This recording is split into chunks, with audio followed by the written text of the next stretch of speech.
Halo Pioners, Assalamualaikum warahmatullahi wabarakatuh.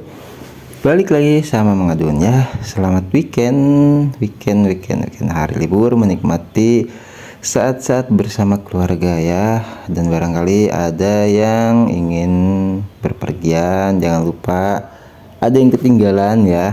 Dan lagi di perjalanan ya, hati-hati di jalan ya. Oke, kita lanjutkan informasi Pi Networknya ya. Nggak tahu Mang Adun tuh kalau kemarin tuh ya apa sih namanya, agak lama sedikit gitu update informasi, kok ada kangen-kangennya juga gitu kan. Lama-lama nggak interaksi sama Pioners ya, walaupun ya Mang Adun belum sempat sih masuk ke sesi lestari seperti itu. Oke, di video kali ini kita lanjutkan ya, informasinya sudah ada.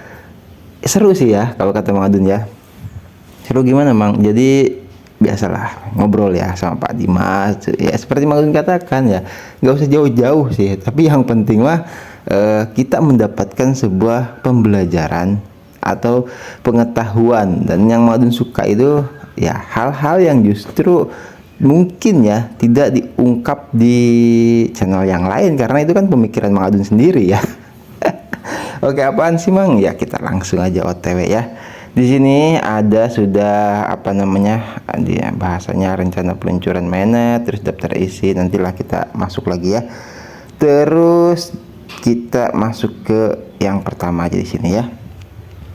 Ada Pak Dimas di sini dan beliau mengatakan kita akan segera memasuki minggu ke-8 maksudnya ya, dan ke-9. Nah, ini mungkin hitung mundur ya.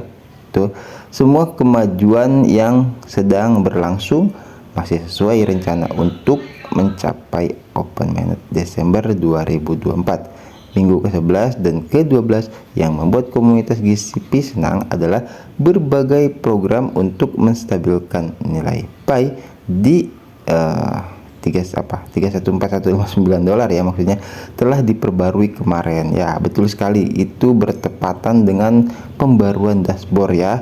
Mungkin belum sempat update, dan tapi karena Pak Dimas membahas soal ini ya udah sekalian aja. Yaitu kemarin kita ada Euler Seal ya, terus yang V stablecoin Revolution ya, seperti itulah, atau V stable core ya. Nah, terus di sini beliau mengatakan jika 2 minggu depan, maksudnya mungkin 2 minggu ke depan ya, jika 2 minggu ke depan kemajuan terus berlanjut, paling cepat akhir November akan ada pengumuman mengenai jadwal open mainnet. Nah, berarti jujur ya, kalau Mang Adun sendiri itu kan nggak tahu. Kemarin juga saudara Mang Adun ya sempat ngobrol tuh masalah pengumuman ya, pengumuman open mainnet yang kabarnya itu 1 bulan sebelum open mainnet itu akan dikabarkan. Nah, ini jujur ya, Mang Adun sih belum pernah mendengar langsung dari Dr. Nicholas, Mang Adun pribadi ya. Mudah-mudahan gitu loh, disclaimer ya, mudah-mudahan bagi pioner mungkin udah ada yang mendengar langsung dari Picor Team seperti itu, bahwasanya sebelum open mainnet itu diluncurkan ya, itu sebulannya sudah diumumkan, katanya seperti itu tuh. Tapi Mang Adun belum pernah dengar ya. Oke, dan di sini selamat membara, asik, pahlawan GCP. Oke, tapi yang mau Mang Adun bahas ya, ada keseruan pokoknya. Nah, di sini ya kita akan baca sedikit ya. Ada obrolan Mang Adun sudah dengan Pak Dimas ya. Mana jauh banget Mang Adun. Kita geser. Nah, sini ya. Oke, di sini. Nah, kita masuk ke di sini dulu ya. Ada yang bertanya itu di sini. Berarti beruntun ya di sini ya. Oke, siap. Apakah GCP masih menjanjikan? Saya tidak bisa membayangkan seperti apa pasar keuangan jika angka itu diumumkan setelah mainnet. Terkadang saat aku berpikir seperti itu, jantungku berdebar kencang. Ini dari Harry Pham ya. Tuh, jadi orang Vietnam sepertinya. Ya, mau gimana ya, Mang Adun sendiri tuh nggak ngerti gitu loh. Jadi kita orang kan Indonesia ya, contoh ya Mang Adun maksudnya ya, Mang Adun pribadi lah, nggak usah ngomongin yang lain, nanti dikiranya Mang Adun ngomongin yang lain kan gitu. Mikirnya tuh gini, open minded ya kan, terus punya duit MM-an, aduh. Itu gitu, jadi khawatirnya seperti itu gitu loh. Nah, sementara kita tahu ya GCP itu kan Bitcoin itu untuk barter barang dan jasa, gitu kan. Nah, pernah ya, banyak lah, mungkin ada di sini Mang Adun kasih tahu bagi pioners yang misalkan ya pengen uang fiat gitu kan, sementara yang core team pilihan itu kan barter peer to aplikasi ya tuh, karena kita menyediakan core team tuh 100 aplikasi untuk belanja barang dan jasa ya. Kalau jasa mah belanjanya di mana ya, online, misalkan kayak apa, pegel nih badan misalkan kayak gitu, ada tukang pijit nggak ya, nah, seperti itu ya tuh. Dan Mang Adun harapkan sih waktu open mainnet nanti sih map Opay itu benar-benar berfungsi secara menyeluruh ya gitu loh. Nah, ini yang ingin kita gali di video kali ini ya. Karena apa? Karena udah 2 kali Mang Adun ya masuk di acara Pipes, masuk aja sih maksudnya, itu ngelihat kan ya, pioner juga pasti tahu ya, ini kok apa namanya ya, biaya transaksinya itu, nilai GCP-nya parah banget. Ada yang sekian pi gitu kan, nggak kosong koma gitu loh, bukan harga GCP banyak juga gitu. Nah ya, yang GCP banyak, yang non GCP banyak, maksudnya seperti itu. Nah, ini yang akan kita bahas di sini, yaitu setelah Core Team mengumumkan, kalau memang mengumumkan ya tuh harga GCP resmi ya kan. Nah, apakah, kan itu yang Mang Adun pengen tahu ya, mungkin pioner juga pengen tahu, apakah nanti itu harga itu akan serempak gitu kan, apakah yang namanya para penyerok itu akan hilang dengan begitu sendirinya ya. Ini yang akan kita bahas di video kali ini ya.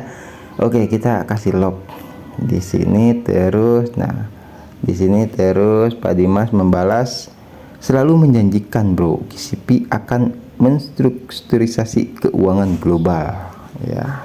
Terus ini nggak bisa diterjemahkan ya. Terus di sini ada juga dari Pak Karim Koubali ya. Ada pembenci Pi yang berpikir bahwa Core Team tidak akan mampu memenuhi likuiditas jika mata uang tersebut memiliki nilai ya 314159 katanya. Bagaimana sudut pandang Anda? Nah, kita ngobrol aja di sini ya. Mang Adun tuh lebih suka seperti ini karena apa? Dengan ngobrol tuh ya bisa menambah wawasan gitu loh. Pernah ada yang komen, "Mang, bahas dong masalah likuiditas," katanya. Udah sering ya itu. Nah, ini juga salah satunya itu. Makanya kenapa Mang Adun juga lebih suka tuh ngelihat komentar, karena dari komentar kita bisa jadi tahu gitu loh. Nah, di sini Pak Dimas membalas ya, Pi adalah mata uang seperti halnya fiat. Mata uang tersebut merupakan sumber likuiditas bagi dirinya sendiri. Bahkan Core Team mencadangkan 5 miliar Pi ya, itu sebagai sumber likuiditas di masa mendatang. Pi adalah sumber likuiditas. Pi adalah uang. Oke. Nah, kita bahas lagi di sini. Jawaban dari Pak Dimas ya, bukan Pi adalah fiat. Nah, dikiranya tuh Pi itu gimana gitu lah ya.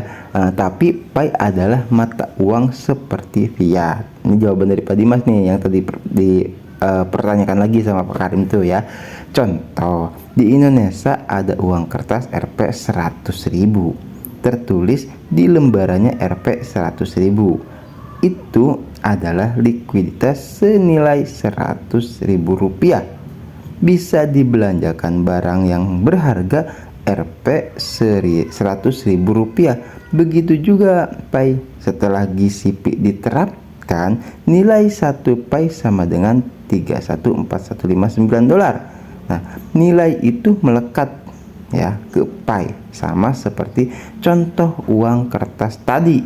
itulah yang dinamakan mata uang, adalah sumber likuiditas untuk dirinya sendiri karena bisa digunakan untuk membeli apapun sesuai nominal uang tersebut. Sumber likuiditas cuma mata uang. Kalau barang dan jasa adalah objek untuk menggunakan likuiditas yang ada pada mata uang. Oke? Ya, simpelnya sih kalau misalkan Pak Dimas mengatakan tuh sumber likuiditas cuma mata uang. Jadi dari mata uang itulah maksudnya likuiditas itu muncul, gitu loh, nilainya, gitu kan. Nah, sementara barang dan jasa itu adalah objek untuk menggunakan likuiditas itu supaya jadi manfaat, supaya jadi bisa diaplikasikan, gitu loh, likuiditasnya. Oke, sampai sini paham ya. Nah, di sini masuk ke pembahasan mengadun ya. Izin ikut nimbrung ya Pak. Saya juga masih belum mengerti bagaimana nantinya GCP 314159 bisa benar-benar diterapkan. Kalau soal peer-to-peer dan peer-to aplikasi saya ngerti. Maksudnya ya pasti ya Pioneer juga paham lah, kita kan cuma tinggal belanja online aja kayak gitu kan. Nah terus tapi bagaimana menurut Pak Dimas dengan penerapan nantinya, misalkan di Korea saya lihat nilai 1,7 pai untuk segelas kopi. Mengadun sempat lihat itu ya gitu. Nah terus Mengadun penasaran tuh gini, jadi apakah tuh yang tadi Mengadun sampaikan di awal gitu, para penyerok akan tetap menyerok dengan harga sekian kan gitu ya. Nah ini kata Pak Dimas, setelah GCP diterapkan dimanapun akan menerapkan satu nilai GCP Pak, termasuk Korea. Mereka bertransaksi 1,7 pai dengan cara sah, ya, maksudnya dengan cara sah barter dengan segelas kopi. Yang akan dirugikan adalah yang mau menukar pai dengan segelas kopi ketika GCP diterapkan. Ya, maksudnya kalau misalkan GCP diterapkan itu, tapi kalau misalkan masih ada yang menggunakan 1,7 per segelas kopi, ya rugi banget gitu kan. Nah, terus ini ada yang sinilah ya, diketuk saja juga balas. Nah, berarti dengan kata lain saat Picore Team meresmikan nilai konsensus global pai yang dibentuk oleh Pioneer, pengumuman Picore Team itu akan menjadi pegangan ya untuk semua Pioneer ya Pak. Istilahnya kata Picore Team 314159, masa Pioneer mau membentuk nilai pai sendiri gitu loh ya. Nah ini yang Mengadun sendiri jujur pengen tahu banget gitu, bukan pengen tahu aja ya. Karena apa? Ya karena kalau misalkan ketika misalkan katanya Korti mengumumkan gitu, tapi masih ada yang masih bukan non GCP, ya nggak bakalan mau. Kalau dulu Mengadun pernah ngebahas soal peer to aplikasi. Nah ini penting banget ya, kita tahu nih apa kayak Amazon ya di kabar sudah belasan kali, mungkin sekarang puluhan kali bertransaksi dengan harga non GCP kan, seperti itu ya, itu peer to aplikasi. Nah ini Mengadun dulu pernah bilang itu kan tidak secara langsung gitu kan. Nantinya kalau sekarang misalkan masih banyak para penyerok dengan menerapkan misalkan harga sabuk ya, harga ya sabuk pinggang gitu, itu misalkan dengan 12 pai gitu kan. Nah itu yang penasaran, apakah nanti setelah open mainnet akan dia tuh dengan sendirinya menerapkan 0, sekian kan itu, dan apakah akan tetap menerapkan 12 pai. Nah ini logikanya gitu ya, kalau misalkan si pedagang ini membandel itu ya, contoh lah ya, bukan apa namanya ya, bukan masuk ke yang nantinya ada di brainstorm, contoh ya, contoh ini mah dia kan secara web 2 ya, seperti itu. Misalkan dia jual ke Pioneers itu bukan bagian dari utilitas core team lah kasarnya gitu kan. Nah itu dia kan nggak tahu tuh misalkan pengumuman dari Picore Team, karena misalkan membandel lah dia ya, tetap menerapkan harga segitu. Nah Pioneer seharusnya yang tahu gitu kan, ya jangan belanja rugi, ya belanja saja ke yang aplikasi atau marketplace yang menerapkan harga GCP. Itu kan. Kalau Mang Adun bilang ya tidak secara langsung, dulu Mang Adun bilang seperti itu gitu kan, akan otomatis pedagang yang lain itu ya daripada dia nggak laku gitu kan. Ya sama dulu pembahasan di masalah exchange juga seperti itu ya, siapa yang mau kalau misalkan non GCP kan itu ya. Nah oke, terus di sini kata Pak Dimas lagi, seperti namanya Pak, global consensus value, nilai kesepakatan global. Jika masih ada pioneers yang membentuk nilai sendiri setelah GCP sudah resmi, itu berarti pioneer yang salah arah dan pasti tidak akan diikuti pioneer lain. Ya betul ya, ibaratnya kurang apalagi dengan nilai 1 Rp 5 miliar masih berpikir membentuk nilai sendiri yang tidak akan diterima dalam transaksi apapun. Maksudnya tidak akan diterima itu ya siapa yang mau kan gitu ya gitu. Oke. Terus rugi sendiri ya Pak, jadinya kalau nggak ikut GCP dan pengumuman Pikor Team. Nah di sini yes share. Oke, baik Pak, terima kasih penjelasannya. Besok mau saya kabarkan juga ke pioner lain supaya paham proses perjalanan GCP setelah ada pengumuman dari Pikor Team. Kembali kasih Pak, tetap semangat dalam menyatukan visi dan misi kita bersama kemenangan selangkah lebih dekat. On fire, asik. Oke Pak, tetap semangat juga buat Pak Dimas dalam mengedukasi semua pioners ya. Jadi seperti itu dalam kesimpulan video kita kali ini ya. Jadi nanti itu Core Team akan mengumumkan, dan setelah Core Team mengumumkan otomatis harga itu akan serempak. Ya kasarnya kan ya mau tidak mau itu. Ya kalau misalkan dia tidak mau ya gak usah diikutin. Ngapain? Contoh ada pedagang A ya, ini harga GCP, pedagang B non GCP, ya nggak laku. Simpelnya kayak gitu aja ya. Ya sudah, sehat selalu ya pioners ya, lancar rezeki dan berkah dalam setiap urusannya. Mang Adun pamit undur diri dulu, nanti kita gaskan lagi di informasi pentrok yang berikutnya. Wassalamualaikum warahmatullahi wabarakatuh. Love you, bye bye.